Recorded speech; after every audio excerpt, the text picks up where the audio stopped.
안녕하세요, 청취자 여러분. 혹시 건강 검진 결과나 아니면 노화 방지, 미세먼지 이런 환경 문제 같은 자료들 보시면서요. 이 몸속 독소에 대해서 좀 더 깊이 알아봐야겠다. 이런 생각 해보신 적 있으신가요? 네, 오늘 저희가 바로 여러분이 보내주신 여러 자료들 속에서 좀 공통적으로 보이는, 근데 아직은 좀 생소할 수 있는 위협, 바로 알데히드에 대해서 좀 집중적으로 파헤쳐보려고 합니다. 네, 그 알데히드요. 아마 그냥 숙취 원인? 이 정도로만 막연하게 알고 계셨을 수도 있을 것 같아요. 네, 저도 사실 그랬거든요. 근데 이게 사실 술뿐만 아니라요. 스트레스 받을 때 음식, 심지어 그냥 우리가 숨 쉬는 공기 속에도 있는 거고요. 우리 몸 안팎으로 계속 만들어지고 또 들어오는 그런 물질입니다. 아, 세계보건기구 WHO 산하에 있는 국제암연구소 IARC라고 하죠. 거기서는 일부 알데히드를 1급 발암물질로 보고 있어요. 그러니까 인체에 암을 일으킨다는 게 명확히 확인된 물질인 거죠. 1급 발암물질이요. 그동안 디톡스 하면 보통 장 청소나 림프 마사지, 네, 그렇죠. 아닌가 비타민 같은 항산화제 먹는 거, 이걸 많이 떠올리셨을 거예요. 네, 맞아요. 근데 이제 여러분들이 보내주신 최신 연구 자료들을 보니까요. 이 해독의 관점이 좀 더 근본적인 원인? 그러니까 이 알데히드를 직접 관리하는 쪽으로 좀 옮겨가고 있다는 걸 알 수 있더라고요. 맞습니다. 항산화만큼, 아니 어쩌면 그 이상으로 항알데히드가 중요해지고 있다. 이런 얘기죠. 네, 그래서 오늘 이 시간에는 여러분 자료를 토대로 해서 알데히드가 정확히 뭐고 또 우리 몸에는 어떤 영향을 주는지 그리고 우리 몸의 방어 시스템이라는 ALDH 효소는 왜 중요한 건지 이런 걸 좀 명확하게 짚어드리려고 합니다. 네, 좋습니다. 그럼 더 나아가서 이 분야에서 세계 최초로 ALDH 효소 제품 상용화에 성공해서 주목받고 있는 한국 기업이 있어요. 피코엔텍이라고. 아, 피코엔텍. 들어본 것 같기도 하고요. 네, 이 회사의 사례를 통해서 항알데히드 시대의 어떤 가능성까지 함께 좀 살펴보겠습니다. 좋습니다. 그럼 먼저 알데히드, 이 녀석 정체부터 좀 확실히 알아보죠. 반응성도 높고 독성도 띈 1급 발암물질이라니까 생각보다 훨씬 위험한 존재 같은데요? 구체적으로 어떤 종류가 있고 어디서 오는 건가요? 음, 알데히드는요, 이게 화학적으로 보면 반응성이 아주 높은 분자 구조를 가졌어요. 그래서 우리 몸속 세포나 조직 성분들하고 아주 쉽게 달라붙으려고 하고 또 변형시키려는 성질이 강합니다. 아, 달라붙어서 변형시킨다. 네, 이게 바로 그 독성의 근원인 거죠. 발생 경로를 보면 크게 두 가지인데요. 우리 몸 안에서 만들어지는 게 있고 외부 환경에서 들어오는 게 있습니다. 내부 생성 그리고 외부 유입. 네, 어떤 것들이 있을까요? 내부에서 생기는 것 중에 제일 잘 알려진 건 역시 술이죠. 알코올이 간에서 분해될 때 생기는 아세트알데히드. 아, 그 숙취의 주범. 네, 맞습니다. 숙취랑 얼굴 빨개지는 거, 이게 직접적인 원인이고요. 근데 술을 안 마셔도 알데히드는 생겨요. 술을 안 마셔도요? 네, 스트레스를 받거나 너무 과로하거나 아니면 아주 심한 운동을 했을 때도 몸 안에서 산화 스트레스 반응으로 알데히드가 만들어질 수 있고요. 또 나이가 들면서 피부에서 나는 그 특유의 냄새 있잖아요. 아, 네네. 그 약간 쿰쿰한? 그렇죠. 이른바 노인치라고 하는 거의 원인 중 하나인 노네날. 이것도 알데히드의 일종입니다. 아, 그렇군요. 노네날. 음식도 관련이 있다고 아까 잠깐 말씀하셨는데 네, 맞아요. 특히 우리가 되게 즐겨 먹는 튀김이나 구이처럼 고온에서 조리한 음식에 많은 최종 당화 산물, AGS라고 하죠. AGS, 당독소. 네, 흔히 당독소라고 부르는 거, 이것도 알데히드랑 유사한 카르보닐 화합물의 일종인데요. 단백질 변성이랑 염증을 막 유발합니다. 이게 최근에 건강 프로그램에서 자주 나오면서 사람들이 좀 경각심을 갖게 됐죠. 네, 저도 본 것 같아요. 그리고 또 우리가 먹는 탄수화물 대사 과정에서도 메틸글리옥살, MgO 같은 알데히드가 자연스럽게 생성이 되고요. 심지어는 기분 좋게 하는 신경 전달 물질 도파민 있잖아요. 네, 도파민. 이게 분해될 때도 도팔, DOPAL이라는 알데히드성 물질이 나옵니다. 와, 정말 몸 안에서 다양한 경로로 만들어지네요. 그럼 외부에서는요? 어떻게 들어오죠? 외부 유입 알데히드의 대표 주자는 역시 포름알데히드죠. 아, 포름알데히드. 새집 증후군 할 때 많이 듣던 건데요. 네, 맞아요. 그 원인 물질로 잘 알려져 있고 또 담배 연기나 자동차 배기가스 그리고 요즘 정말 심각한 문제인 미세먼지에도 포함돼 있어서 주로 호흡기를 통해서 우리 몸으로 들어옵니다. 아, 미세먼지에도. 네, 그 외에도 각종 산업 현장에서 쓰이는 화학 물질들이 다양한 경로로 우리 몸에 유입될 수 있습니다. 와, 듣고 보니까 정말 피할 수 없네요. 우리 생활 곳곳에 있고 또 몸 안에서도 계속 생겨나는 존재라니. 뭐랄까, 조용히 문제를 일으키는 시한폭탄 같다 이런 생각도 드는데요. 그렇죠. 그럼 이 알데히드가 구체적으로 우리 몸을 어떻게 망가뜨리는 건가요? 그 메커니즘이 궁금한데요. 알데히드의 그 파괴력은요, 세포 수준에서 나타납니다. 크게 보면 한 세 가지 방식으로 우리 몸을 손상시킨다고 볼 수 있는데요. 세 가지 방식이요? 네. 첫 번째는 단백질을 망가뜨리는 거예요. 알데히드 분자가 우리 몸에 꼭 필요한 단백질 있잖아요. 거기에 마치 끈끈이처럼 달라붙어 버려요. 그래서 단백질의 원래 모양을 변형시키고 기능을 못하게 딱 멈춰버리게 만듭니다. 모양을 변형시킨다. 네, 이걸 전문 용어로는 카르보닐화라고 하는데요. 쉽게 말하면 열쇠가 휘어져서 자물쇠를 더 이상 못 열게 되는 거랑 비슷하다고 보시면 돼요. 아, 우리 몸의 중요한 부품들이 제 역할을 못하게 되는 거군요. 그럼 예를 들면 어떤 단백질들이 그렇게 되나요? 예를 들면 우리 몸의 해독을 담당하는 효소들, 아니면 손상된 유전자를 고치는, 수리하는 효소들 같은 아주 중요한 단백질들이 이 알데히드 때문에 망가지면요, 몸 전체의 방어 시스템에 구멍이 뻥 뚫리는 거나 마찬가지죠. 아, 흥미로운 건 우리가 흔히 아는 활성산소 있잖아요. 이것도 이런 단백질 손상을 유발하는 원인 중 하나로 알려져 있습니다. 그렇군요. 단백질 손상만으로도 심각한데 그럼 또 다른 공격 방식이 있다고 하셨죠. 두 번째는 뭔가요? 두 번째는요, DNA를 직접 공격하는 겁니다. DNA요? 우리 유전자 정보가 담긴? 네, 맞습니다. 우리 생명의 설계도인 DNA 가닥에 알데히드가 직접 달라붙을 수가 있어요. 이렇게 되면 유전 정보가 잘못 복제되거나 단백질 만들 때 오류가 생길 수 있고요. 이게 계속 반복되면 세포 돌연변이가 일어나서 결국 암으로 발전할 위험이 커지는 거죠. 와, 알데히드가 1급 발암물질로 지정된 아주 핵심적인 이유 중 하나가 바로 이겁니다. 설계도까지 망가뜨린다니 정말 위험하네요. 그럼 마지막 세 번째 방식은 뭔가요? 이게 가장 치명적일 수도 있다고 하셨는데. 네, 어쩌면 정말 가장 무서운 방식일 수 있는데요.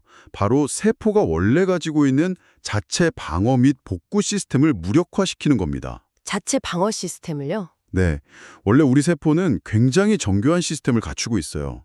만약에 DNA가 손상되잖아요. 그러면 수리공 역할을 하는 유전자들이 즉시 작동해서 이걸 복구하려고 시도합니다. 네네. 근데 만약에 손상이 너무 심각해서 이건 복구가 불가능하다 이렇게 판단되면 세포 스스로 자폭 스위치, 이걸 이제 아포토시스, 세포 자살이라고 하는데요. 이 스위치를 눌러서 문제가 더 커지기 전에 스스로를 제거해버립니다. 아, 스스로 제거한다. 네, 암세포로 변질되는 걸 막는 어떻게 보면 최후의 보루 같은 거죠. 근데 알데히드가 이 시스템마저 망가뜨린다는 건가요? 와, 이건 정말 심각한데요. 그렇습니다. 알데히드 독성이 너무 심해져서 단백질들이 망가지기 시작하면요, 이 수리공 유전자를 작동시켜라 또는 자폭 스위치를 눌러라 이런 신호를 전달하는 단백질들이 있을 거 아니에요. 네, 그쵸. 신호 전달 물질. 네. 또는 실제 수리를 담당하는 효소 단백질 자체가 제 기능을 못하게 되는 거예요.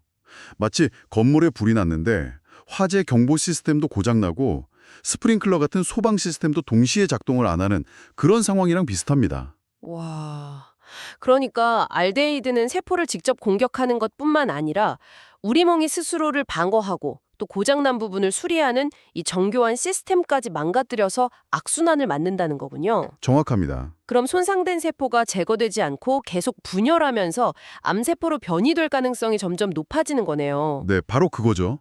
세포의 자체 정화 시스템하고 비상 탈출 시스템이 마비되면서 암을 포함한 여러 질병의 발생 위험을 높이는 아주 핵심적인 기전이 될 수 있는 겁니다.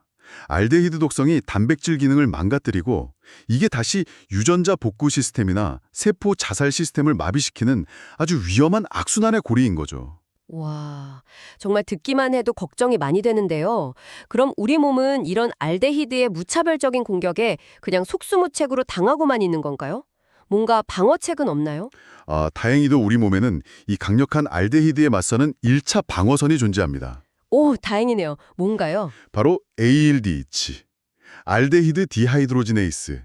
우리말로는 알데히드 탈수소 효소라고 불리는 아주 중요한 효소입니다. ALDH 요소, 드디어 우리 몸에 방패가 등장했군요. 네, 정확히 어떤 역할을 하는 건가요? 이 ALDH는요, 독성을 가진 알데히드 분자를 딱 만나면 이걸 인체에 거의 해가 없는 아세트산, 그러니까 식초 성분 같은 물질로 빠르게 분해시켜버립니다. 아, 무해한 걸로 바꿔주는군요. 네, 그래서 몸 밖으로 배출시키는 역할을 하죠. 마치 알데히드라는 악당을 붙잡아서 무력화시키는 특수요원 같다, 이렇게 생각하시면 좀 쉬울 것 같아요. 특수요원? 네? 그리고 이 과정에서 알데히드에서 떼어낸 수소는요, 우리 몸의 에너지 생성 과정, 즉 세포 호흡에 사용되는 조효소, NAD+ 같은 거에 전달이 돼요. 그러니까 해독 과정 자체가 우리 몸의 에너지 대사하고도 연결되어 있는 셈이죠. 와, 해독하면서 에너지 생성에도 기여한다니 신기하네요. 그럼 우리 몸의 세포질이나 미토콘드리아 이런 여러 곳에서 이 ALDH 효소가 계속 활동하면서 알데히드가 단백질이나 DNA를 망가뜨리기 전에 선제적으로 제거해 주는 거군요. 네, 맞습니다. 아주 중요한 방패 역할을 하는 거죠. 근데 이 중요한 ALDH 효소의 능력이 사람마다 좀 다르다는 점, 특히 여러분이 보내주신 자료에서도 언급됐던 것 같은데 동양인, 그중에서도 특히 한국인에게서 이 효소 활성이 좀 낮은 경우가 많다는 점이 좀 흥미로운데요. 네, 맞아요. 유전적인 영향이 상당히 큽니다. 혹시 주변에 술 조금만 마셔도 얼굴이 막 금방 붉어지는 분들 계시죠? 네, 있죠. 제 친구 중에도 있고요. 이게 바로 간에서 아세트알데히드를 분해하는 ALDH, 특히 ALDH2라는 효소의 유전적인 기능이 약하거나 거의 없는 경우예요. 아, 유전적으로요? 네. 이런 분들은 몸속의 아세트알데히드가 잘 분해가 안 되고 쌓이니까 혈관이 확장돼서 얼굴이 붉어지고 숙취도 남들보다 훨씬 심하게 겪게 되는 거죠. 그렇군요. 그러면 시중에 파는 숙취해소 음료 같은 것들이 근본적인 해결책이 되기는 좀 어렵겠네요. 직접 ALDH처럼 아세트알데히드를 분해하는 게 아니라면 결국 간은 계속 부담을 지게 되는 거잖아요. 그렇죠. 아까 말했던 장 청소나 림프 마사지 같은 기존의 디톡스 방법들도 이 알데히드 자체를 해결해 주진 못하는 거고요. 정확한 지적이십니다. 간이 아세트알데히드 해독하는데 너무 과부하가 걸리면요, 다른 중요한 기능들, 예를 들어서 단백질 대사 과정에서 생기는 암모니아를 해독하는 기능까지 떨어질 수가 있어요. 아, 암모니아 해독까지요? 네. 암모니아가 제대로 해독이 안 되고 혈액 속에 쌓이면 뇌 기능 저하, 집중력이나 기억력 감퇴 같은 걸 유발할 수도 있고요. 심하면 간성 뇌병증이라고 해서 아주 심각한 상태로 이어질 수도 있습니다. 와. 그러니까 알데히드 해독 능력이 단순히 숙취 문제를 넘어서서 전신 건강, 특히 인지 기능에까지 영향을 미치는 거죠. 이야, 여기서 정말 중요한 포인트가 나오는 것 같습니다. 많은 자료들, 어쩌면 청취자분께서 보내주신 자료 중 일부도 여전히 활성산소, ROS라고 하죠. 이걸 제거하는 항산화의 중요성을 계속 강조하고 있을 텐데요. 비타민 C나 E 같은 항산화 영양제가 대표적이잖아요. 네, 그렇죠. 그런데 이제는 알데히드라는 또 다른 공격수를 직접 막아내는 항알데히드의 중요성이 새롭게 부각되고 있다는 것. 이게 바로 패러다임의 전환이다. 이렇게 볼 수 있겠군요. 그렇습니다. 물론 활성산소 관리, 즉 항산화 노력도 분명히 중요해요. 활성산소도 세포 노화와 질병의 원인이 되니까요. 이건 부정할 수 없는 사실인데, 네, 당연하죠. 근데 알데히드는 활성산소하고는 또 다른, 그리고 어쩌면 더 직접적이고 강력한 위협일 수 있다. 이 점이 점점 더 명확해지고 있습니다. 더 직접적이고 강력하다고요? 네, 반응성이 훨씬 높아요. 그래서 우리 몸의 단백질이나 DNA에 직접 달라붙어서 손상을 일으키는 능력이 활성산소보다 더 크다. 이런 연구 결과들이 많이 나오고 있습니다. 그럼 뭐랄까 비유하자면 적군이 활성산소라는 공중 폭격만 하는 게 아니라 알데히드라는 아주 날쌘 특수 침투 부대까지 보내는 거랑 비슷하다고 할까요? 그래서 공중 방어, 즉 항산화만으로는 좀 부족하고 이 침투 부대를 막을 특수 방어, 즉 항알데히드가 필요하다. 이런 얘기로 들리네요. 아, 그거 아주 적절한 비유 같습니다. 네. 따라서 활성산소 관리와 더불어서 알데히드를 효과적으로 제거하는 우리 몸의 핵심 방패인 이 ALDH 효소의 역할을 보강해주거나 아니면 활성화시키는 것이 건강 유지에 매우 중요해졌다는 거죠. 해독의 관점이 활성산소를 넘어서 알데히드까지 포함하는 더 넓고 좀 더 정밀한 방향으로 진화하고 있다. 이렇게 봐야 합니다. 네. 그야말로 항산화 시대를 넘어서 항알데히드 시대로 나아가고 있다. 이렇게 말씀드릴 수 있겠습니다. 항알데히드 시대. 이런 시대적 변화 속에서 여러분이 보내주신 자료에서도 아마 언급됐을 수 있는 한국의 바이오 벤처 기업 피코엔텍이 주목받고 있다는 소식이 참 흥미롭습니다. 2014년에 설립된 회사인데 세계 최초로 ALDH 효소의 상용화에 성공했다고요? 네, 맞습니다. 피코엔텍은 바로 이 알데히드 독성 문제 해결에 집중해온 기업입니다. 이 회사의 핵심 성과라고 하면 KARC, K-알데히드 리듀싱 컴파운드라는 기술 개발에 있어요. KARC요? 네, 이게 뭐냐면 인체에 안전한 것으로 알려진 GRAS 등급의 특정 균주, 효모를 이용한 건데요. 이걸로 강력한 알데히드 분해 능력, 즉 ALDH 활성을 가지면서도 경구투여, 다시 말해 먹을 수 있는 형태의 물질을 개발한 겁니다. 와, 먹어서 ALDH 효능을 보충한다니 이거 정말 획기적인 발상인데요. 그렇죠. ALDH 건조 효모 이런 형태로 제품화가 됐고요.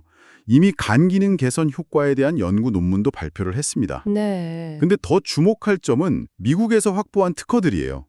예를 들어서 기억력 및 인지 기능 개선용 ALDH 함유 식품 조성물에 대한 특허가 있는데요. 기억력, 인지 기능 개선이요? 예. 이게 뭘 의미하냐면 알츠하이머병이나 헌팅턴병 같은 퇴행성 뇌질환의 예방이나 관리 가능성을 시사한다는 거죠.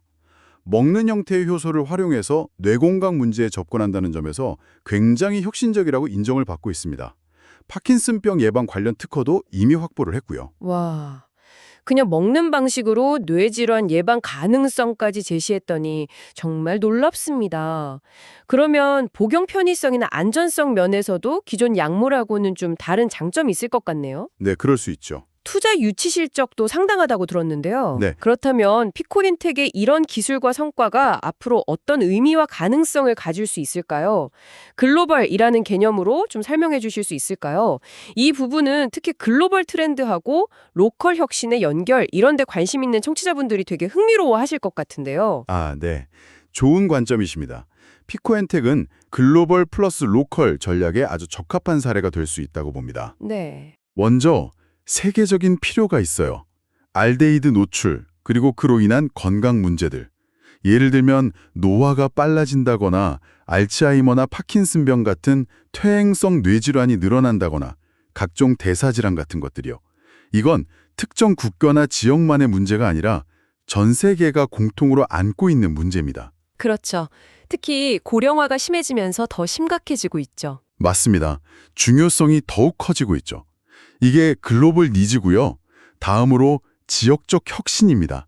바로 한국의 기업인 피코엔텍이 자체적인 연구개발과 독자적인 균주 기술을 통해서 세계 최초로 경구용 ALDH 효소라는 혁신적인 솔루션을 만들어낸 거죠. 아, 한국의 기술력이 세계적인 난제를 해결할 실마리를 제공했다. 네, 그런 셈이죠. 한국의 기술력이 만들어낸 독창적인 해법이라고 볼 수 있고요. 그리고 이 혁신을 바탕으로 글로벌 시장 진출, 글로벌 마켓을 아주 적극적으로 모색하고 있습니다. 미국 특허를 기반으로 해서 세계 최대 시장인 미국 진출을 추진 중이고요. 특히 약하고 식품의 중간 영역이라고 할 수 있는 메디컬 푸드 시장을 주목하고 있어요. 메디컬 푸드 시장이요? 네, 이게 성공한다면 알츠하이머나 파킨슨병 환자들에게 기존 치료제 외에 어떤 새로운 예방이나 관리 옵션을 제공할 수 있게 되고요. 장기적으로는 사회 전체의 의료비 부담을 줄이는 데도 기여할 수 있겠죠. 오, 단순히 제품 판매를 넘어서 사회적 가치 창출까지 염두에 둔 전략이군요. 네. 그리고 마지막으로 이런 개별 질환 접근을 넘어서 통합 솔루션, 인티그레이티드 솔루션으로 확장하고 있다는 점도 중요합니다. 간 기능 개선에서 시작해서 파킨슨병, 그리고 최근에는 알츠하이머, 헌팅턴병까지 아우르는 신경퇴행성 질환 전반에 대한 대응 포트폴리오를 구축하면서 파이프라인을 강화하고 있어요. 와, 점점 더 넓어지네요. 네. 이건 알데히드 독성이 워낙 다양한 질병에 관여한다는 점을 고려할 때 앞으로 더욱 폭넓은 시장 수요에 부응할 수 있는 그런 잠재력을 보여준다고 할 수 있습니다. 그렇군요. 그럼 정리해보면 한국의 독자적인 바이오 기술이 알데히드라는 전 세계적인 건강 위협에 대응하는 혁신적인 해법, 즉 경구용 ALDH를 제시하고 이걸 바탕으로 글로벌 시장에 진출해서 인류의 건강 증진과 사회적 비용 절감에 기여할 수 있는 그런 글로컬 성공 모델의 가능성을 보여주고 있다. 이렇게 요약할 수 있겠네요. 네, 맞습니다. 지역의 혁신이 세계로 뻗어나가는 아주 인상적인 사례입니다. 네, 알데히드라는 어떤 공통의 적에 맞서서 한국의 기술력이 글로벌 경쟁력을 가질 수 있다는 것을 보여주는 상당히 기대되는 사례라고 할 수 있겠습니다. 네, 오늘 저희는 여러분이 보내주신 자료들을 바탕으로 우리 몸 안팎에 숨겨진 위협이죠. 알데히드 독소에 대해서 정말 깊이 있게 탐구해봤습니다. 알데히드가 단백질과 DNA를 손상시키고 심지어 세포의 방어 시스템까지 무력화시킨다는 사실. 그리고 여기에 맞서는 우리 몸의 핵심 방패, ALDH 효소의 중요성까지 확인했습니다. 네, 그리고 건강관리의 패러다임이 단순 항산화 관리를 넘어서서 알데히드를 직접 관리하는 이른바 항알데히드로 전환되고 있다는 중요한 흐름, 그리고 이 분야를 개척하고 있는 피코엔텍의 혁신적인 기술과 글로벌 가능성까지도 짚어보았습니다. 네. 이 정보가 여러분께 중요한 이유는요, 결국 우리 주변에 늘 존재하는 이 알데히드라는 위협을 제대로 인지하고 또 우리 몸의 해독 시스템을 이해하는 것이 여러분 스스로의 건강을 주체적으로 지켜나가는 첫걸음이 되기 때문입니다. 맞습니다. 그래서 오늘 나눈 이야기들을 바탕으로 마지막으로 이런 질문을 한번 던져봅니다. 단순히 어떤 특정 보조제를 찾는 것을 넘어서서요. 알데히드의 주요 발생원, 예를 들면 음주나 식습관, 스트레스, 생활 환경 같은 것들을 내 삶 속에서 인식하는 것이 여러분의 일상적인 선택에 어떤 변화를 가져올 수 있을까요? 그리고 또 알데히드 노출을 좀 의식적으로 줄이고 우리 몸의 자연적인 ALDH 능력을 돕기 위해서 나는 무엇을 할 수 있을지 한번 생각해 보시는 것은 어떨까요? 오늘 심층 분석은 여기까지입니다. 다음에도 여러분의 관심사에 맞는 흥미로운 주제로 다시 찾아뵙겠습니다.